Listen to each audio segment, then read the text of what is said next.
Bonjour à tous, je m'appelle Marion, je suis contente de vous retrouver ici. Ça fait longtemps que j'ai pas fait de vidéo ici sur YouTube. Je suis prof de yoga. J'habite une grande partie de l'année en Inde et j'ai aussi une chaîne Instagram, un compte Instagram en français et un autre en anglais sur lequel je partage des messages pour élever notre conscience. Aujourd'hui, j'avais envie de parler d'un sujet vraiment important en France qui est la consommation d'alcool.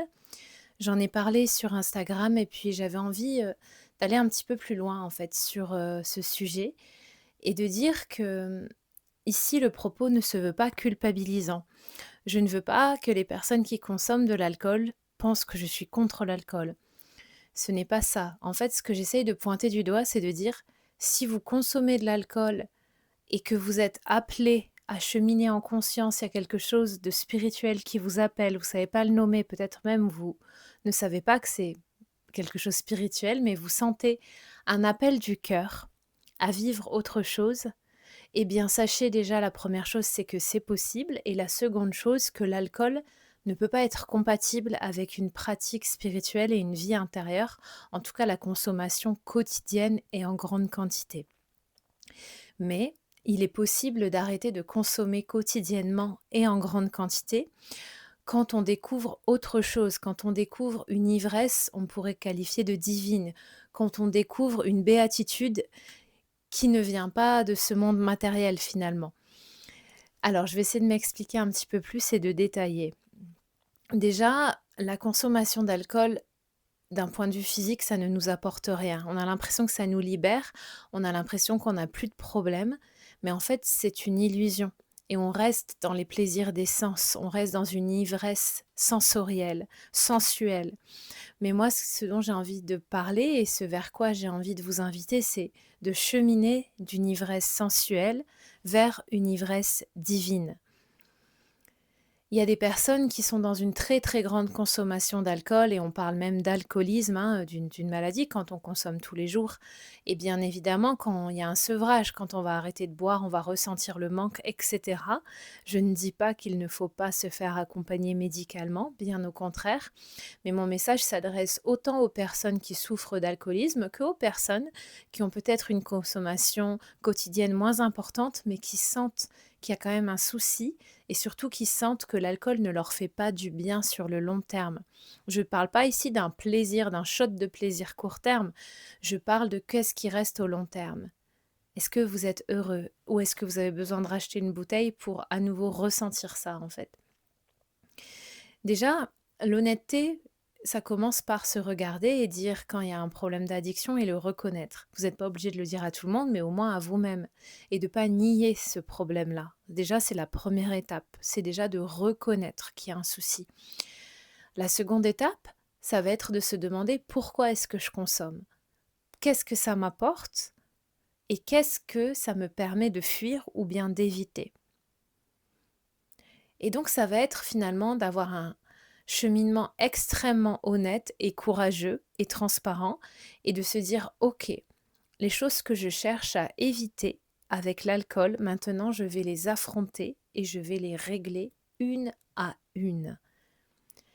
Et je peux vous assurer que quand on se met en chemin avec le cœur ouvert, le courage et la bravoure, les choses que l'on doit régler une à une vont être réglées. Ça prendra peut-être beaucoup de temps, peut-être qu'il y aura d'autres épreuves de vie à surmonter, mais ça va se mettre en marche. Vous allez avoir du soutien pour ça.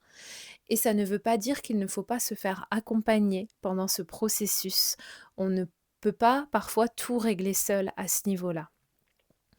Et ensuite, donc on observe ce que ça nous permettait d'éviter et on commence à avoir le courage de régler cette situation.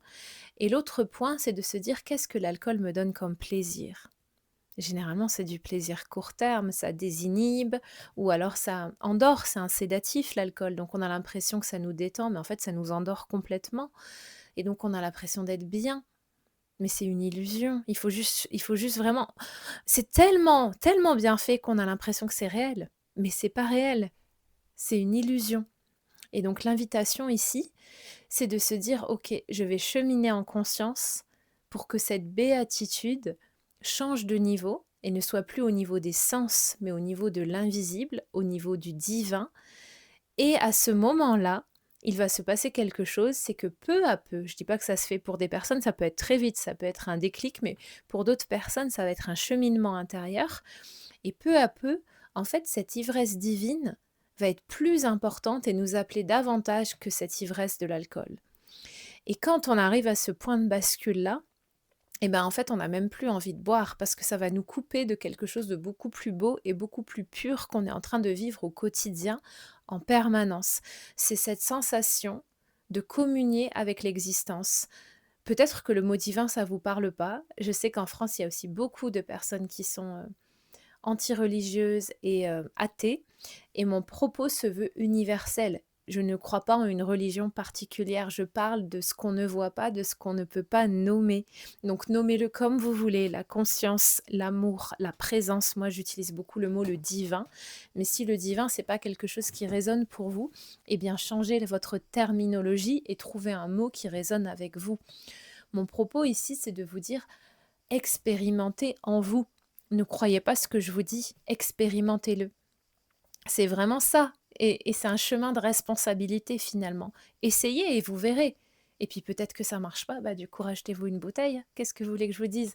Voilà, je suis un peu provocatrice comment dire, volontairement, mais parce que j'ai pas envie qu'on me croie sur parole. L'objet de cette vidéo, c'est de se mettre en action.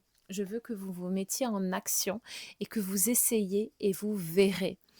Et sur ce chemin de conscience, où on va rencontrer quelque chose de plus grand que soi, bien sûr, encore une fois, on va être mis à l'épreuve, notre foi va être mis à l'épreuve, notre courage va être mis à l'épreuve, notre persévérance et notre patience vont également être mises à l'épreuve. Mais là, il va falloir continuer. Peu importe, on continue de gravir la montagne pas à pas. Et sur ce chemin, vous allez peu à peu rencontrer d'autres personnes qui gravissent cette même montagne. Et on va se retrouver fort entouré de cette communauté de personnes qui ont le même objectif quelque part. Et c'est dans ces moments-là de vie où parfois ça peut être aidant de se faire soit accompagner par un thérapeute, une personne, ou alors aussi de sortir un petit peu de son univers habituel et de faire ce qu'on peut appeler des voyages initiatiques, seul ou accompagné. Par exemple, dans mon chemin de vie, le fait de partir en Inde, ça a été un changement de perspective énorme. Je n'aurais jamais pu penser les choses que je pense aujourd'hui si je n'avais pas fait ce voyage et si je ne vivais pas une partie de l'année en Inde. Hem, voilà ce que je voulais vous dire pour aujourd'hui. Je vais m'arrêter là. Mais sachez que c'est possible de changer. Sachez qu'il n'est jamais trop tard pour changer. Et ne culpabilisez pas parce que vous avez une mauvaise habitude de vie ou parce que ça vous rend malheureux de boire. Mettez-vous juste en action, pas à pas, vers autre chose. Il n'est jamais trop tard, peu importe l'âge que vous avez, peu importe où vous en êtes de votre chemin intérieur, il n'est jamais trop tard. Parce que cette vie, elle est courte. Et est-ce que vous n'avez pas envie, sur votre lit de mort, au moment où vous allez quitter ce corps, de vous dire, en fait, j'ai fait le maximum. J'ai exploré toutes mes potentialités, j'ai vécu ce que je devais vivre, j'ai guéri les choses ce dont je devais guérir, j'ai laissé des traumas derrière moi, je me suis allégée, je me suis purifiée, j'ai le cœur ouvert, je suis pleine d'amour et je suis contente, reconnaissante de quitter ce monde maintenant. Est-ce que c'est pas comme ça que vous avez envie de terminer cette vie parce qu'elle va se terminer, que vous buviez ou pas? C'est pas la question. Mais est-ce qu'on n'a pas plutôt envie de l'utiliser au maximum de notre potentiel, c'est-à-dire vers plus d'amour, de conscience, de fraternité, de compassion envers tout le vivant autour de nous? Et quand on boit beaucoup d'alcool, bah, tout ça, on s'éloigne de ces fréquences-là, on s'éloigne énormément de la compassion, on s'éloigne énormément de l'amour sans jugement. Et juste observer autour de vous comment vous vous sentez en fait, parce qu'il y a un pont de bascule, après vous allez basculer dans une sobriété, mais quand la sobriété c'est depuis très longtemps, ben, en fait, on est dans une forme de béatitude, mais il faut nourrir cette sobriété par des choses qui nous relient à plus grand que nous. Parce que si on est toujours en train de consommer et malgré ça, de, de se tirer vers le bas et de se dire ah il manque quelque chose, l'alcool m'a amené quelque chose que je n'ai plus, eh bien évidemment il va y avoir des rechutes. Mais si on arrive à trouver du sens et surtout du bonheur durable dans d'autres habitudes de vie et dans cette reliance avec le divin, dans le fait de cultiver son jardin intérieur, bah, croyez-moi, c'est quelque chose de pérenne. L'addiction va se dissoudre d'elle-même. Prenez bien soin de vous, voilà ce que je voulais vous dire aujourd'hui. N'hésitez pas à m'envoyer des messages ou à commenter sur cette vidéo et à me dire si vous avez des sujets que j'aborde aussi, plus longuement ici parce que j'ai envie de revenir plus présente sur YouTube et j'aimerais que ces sujets puissent vous aider.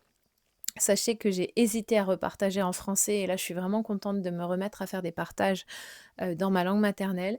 Donc voilà, n'hésitez pas à commenter, à partager cette vidéo à toute personne pour qui ça pourrait être utile. Je suis disponible dans les commentaires, dans les messages privés, je réponds toujours à tous mes messages et voilà, prenez soin de vous. Je vous embrasse, à bientôt.